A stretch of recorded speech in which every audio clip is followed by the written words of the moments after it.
The Chinese Tier 10 medium, the WZ-121, is a fantastic vehicle. Not only does it boast the highest damage per shot of a Tier 10 medium, sitting at 420. Like, that's a pretty beefy alpha. Not only that, but it actually boasts incredible DPM at 3,200. It's got 0.335 dispersion and a 2.2 second aiming time. Yes, you heard that right, 2.2 seconds. The WZ-121 is a fantastic vehicle. The T-34-1, which is the beginning of the line, has a great gun as well. 280 damage per shot, really good standard pen, and even the premium pen is really good.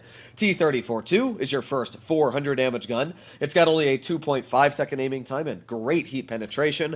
And then you get to the Tier 9. Now this is normally the vehicle that a lot of people hated. And the main reason for that is because if you take a look at this vehicle right now, you'll notice there is not a lot of room. In fact, my mouse cursor barely fits the room of the vehicle's gun depression. So before update 8.3, this vehicle was sitting at 2 degrees or 3 degrees of gun depression. Sorry, 3 degrees of gun depression, which is nothing to boast about. But now it has 5 degrees. Now sure, that is nothing amazing, but 5 degrees is going to be fantastic for a vehicle that has virtually no other downsides. It has very good DPM for the tier that it's in at 2,650. It's got 0.344 dispersion. It's got a 2-second aiming time, 231 standard pen, 308 on the premium, and 400 damage per shot. It's very mobile. It's got troll upper plate armor and an incredibly strong turret. And before, as I've said in many videos on this vehicle, the really only limiting factor of the tank was the fact that you couldn't work most ridgelines that other vehicles like the T-54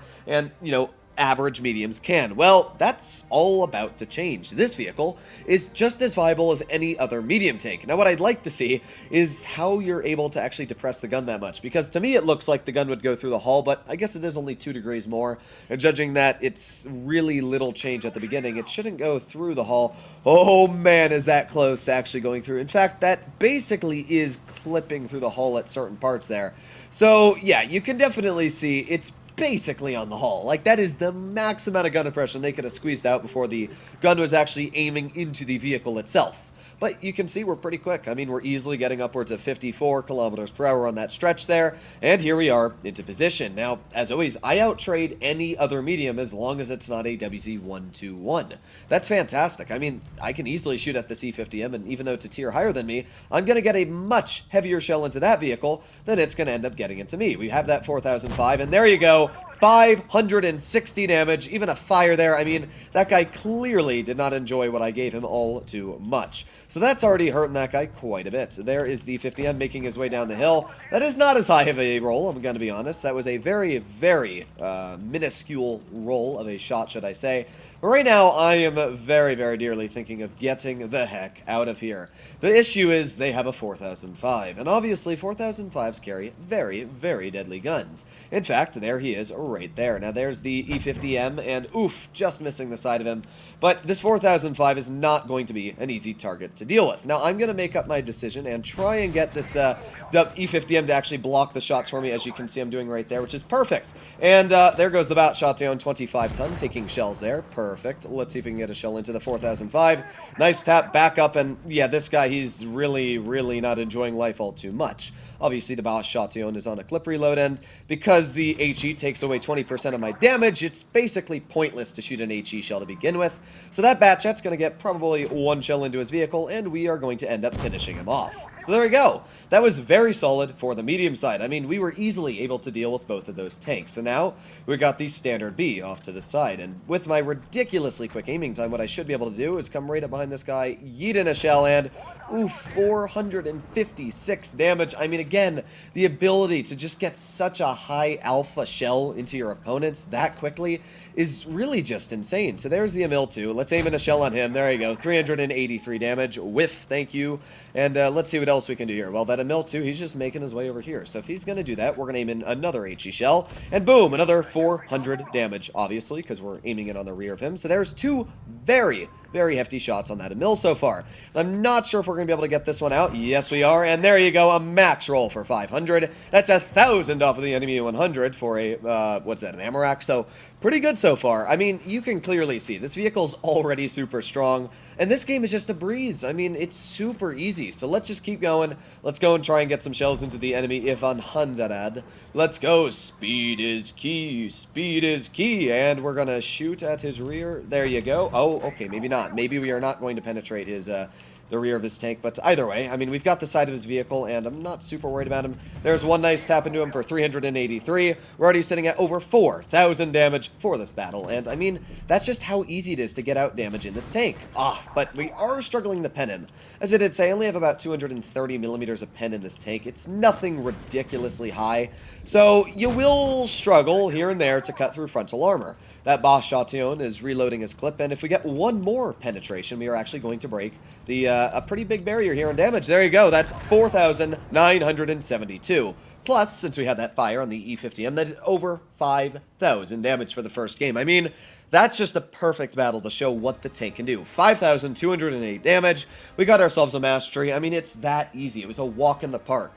And now, because this vehicle has been buffed to this point, I would highly urge almost any player that has ever been thinking about grinding down this line to go for it. The vehicles look great. They drive very well. I mean, all of them have super high damage guns, very accurate for the aiming time they carry, and they just look fantastic. I mean, the latest camo for this WZ-121 is honestly one of my favorite camos in the game.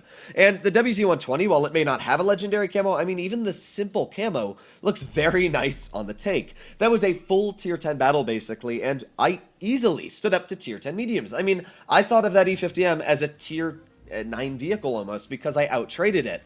So here we go. This is the next battle. We're up against another big plethora of deadly opponents. Now, one of the big issues with this tank, unlike the WZ-121, is the very poor premium penetration. I cannot cut through the frontal armor of an E100 with my premium unless I have the lower plates. You clearly saw that when I was aiming in on that E100. It was actually quite troll. I think I bounced, 2 shells on that vehicle.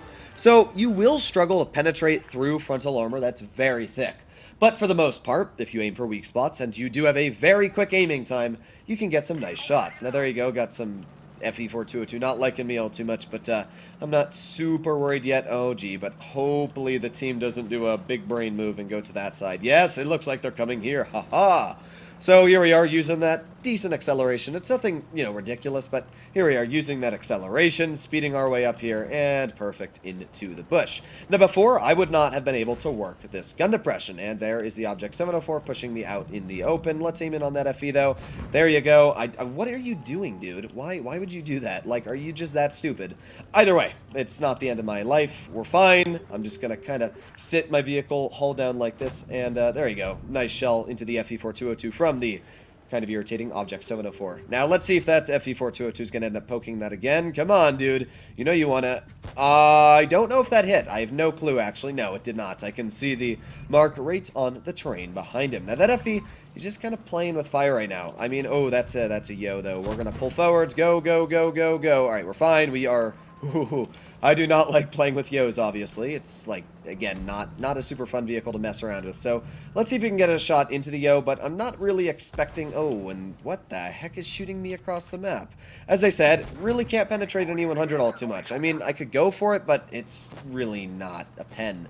This battle is just bad. The whole team is dying. There's that 704 that pushed me. Now he's dead. Good job, 704. Really showed him the mighty stonk. But we do have an IS-4 over here, and oh, gun depression over the rear is not as good as I'd wanted. So maybe we can put on the adrenaline here. Let's try and get some shells into the IS-4. There's at least one shot, my first penetration of the game, and that obviously sent him back, which is good. Now we've got the VK-72. Let's aim in on his tank, and oof, just not able to get that pen out yet. That is obviously not what I wanted. This is not a great battle for the team so far. I mean, the issue is I can't really work many positions from where I'm currently at. Now, we do obviously have that E100 off to the side, and I would love to get a glorious shell into his tank, but again, right now, that's just seeming like it's not going to happen. I got shot across the map by something as well. That might be the Hori Type 2 I'm expecting. Let's see if that VK is gonna... Ooh, he bounced. All right, that's good for the team. I'm hoping that E100... Ooh, it's actually an SU-122 that ended up hitting me. Let's aim in on his vehicle. Of course, we have that ridiculous aiming time, but did not help me out there. he's just going to sit still. So I'm going to aim in right where he was, and we're going to try again. You can clearly see where the dispersion does fall apart. Ah, he moved. Come on, this is just bad. This whole game is really lame and really bad, if I'm going to be honest. Now, we got that E100 here. Maybe, just maybe, we'll be able to get some shells finally into the side of these tanks. There's a nice tap for 420, and let's reload that gun as quickly as possible. Maybe we can get another shell out into the E100 here. Let's aim in and yeet. There you go. Actually, I guess I can penetrate the frontal armor of the E100 with heat shells, which is nice. Obviously, being able to overmatch that is super, super nice. What's not super, super nice, which I've just noticed, is the fact that my team is nowhere near me. So I'm going to drive away, and no thank you. No, no, no, no, no. You can see this game was a lot more hectic than my previous ones. Let's go for a shell on this WZ that did not pen. Let's try and pretend like we're going to go this side and then skedaddle my way over here. Perfect, perfect, and that is exactly what I wanted. Beautiful HE shell onto the rear of the SU. That was obviously the great mobility of this tank, and with that, again, I mean, this tank is, well, he's dead. Not much he's going to do to me. So we got the VK-72 off to the side, who is quite healthy, and we still got the E100 over here. Let's aim it on his rear. There you go. Nice tap for 323. I mean, we didn't do anything ridiculous this game, but we still did a pretty solid chunk of damage. We should still be able to finish off the enemy E100. Bam! Thank you, ma'am. And there you go. That's a pretty solid 2 games for the tank. I mean, that battle started off really, really poor. I didn't know what I was going to do there. But because I was able to kind of feather the needle there, kind of think about what I was doing, we brought out 2,600 damage. A very interesting game, should I say. Wasn't much I could do in the beginning. Thankfully, we were able to pick it up. So you can see the strengths and the weaknesses about the WZ. Obviously, the gun is great. It's not great far range. That .344 dispersion, it's the same as an IS-4. So when you're trying to shoot at opponents across the map, like that SU, don't expect all of your shells to go where you want them to. But when you're within, I would say, 200 meters of your opponents, that 2-second aiming time is actually fabulous. I mean, the ability to just go right on your opponent and snap that shell instantly, it's honestly amazing. So that's great about the tank. The alpha's fantastic. The penetration, I guess I was actually kind of wrong. I think 308 is plenty to cut through the front of an E100 turret, but as we also did see, if it's angled, good luck getting through it because you're really not going to. So it's good. It's got a lot of great things going for it, but it's also got some downsides. But for the most part, this is probably the best tier 9 medium in the game currently. Let me know what you guys think about this tank in the comments down below. As always, if you enjoyed the video and you'd like to see more like it, please consider smashing that subscribe button down below. But other than that, stay happy, stay healthy, and I'll be seeing you in the next one. Bye-bye!